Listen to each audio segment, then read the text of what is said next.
পৃথিবী সৃষ্টি হয়েছিল কোরআনের সাথে বিজ্ঞানের ভাষা হুবহু মিলে গেল। বন্ধুরা, কোরআনে যেভাবে বর্ণনা করা হয়েছে যে পানির দ্বারা এই পৃথিবী সৃষ্টি করা হয়েছে, তবে বিজ্ঞানীরা গবেষণা করে অবশেষে সেরকমই কিছু দেখতে পেল। চলুন পুরো ঘটনা বর্ণনা করি।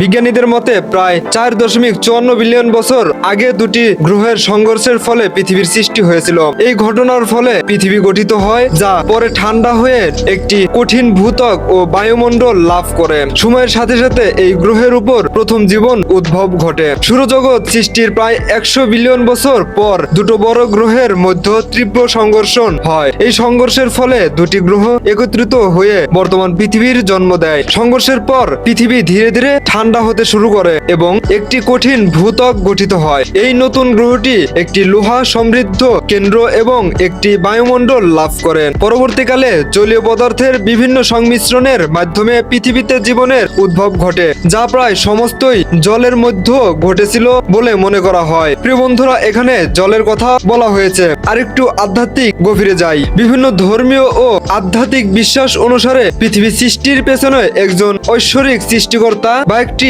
চূড়ান্ত পরিকল্পনা রয়েছে। পৃথিবী যখন গঠন হচ্ছিল তখন থিয়া নামক একটি গ্রহের সাথে পৃথিবীর তীব্র সংঘর্ষ হয়। এই সংঘর্ষের ফলে থিয়ার অংশবিশেষ পৃথিবীর সাথে মিশে যায় এবং পরবর্তীতে চাঁদের সৃষ্টি হয়। এই সংঘর্ষের ফলে থিয়ার অংশবিশেষ পৃথিবীর সাথে মিশে যায় এবং পরবর্তীতে চাঁদের সৃষ্টি হয়। বন্ধুরা, এখানে কিভাবে চাঁদের সৃষ্টি হলো সেটাও ব্যাখ্যা করা হয়েছে। প্রথম দিকে পৃথিবী ছিল অত্যন্ত উত্তপ্ত।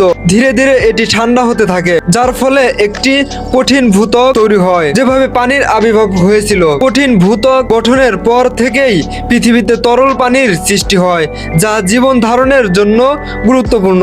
তো বন্ধুরা, বিজ্ঞান যা গবেষণা করে তা কোরআন আগে থেকেই গবেষণা করে এসেছে।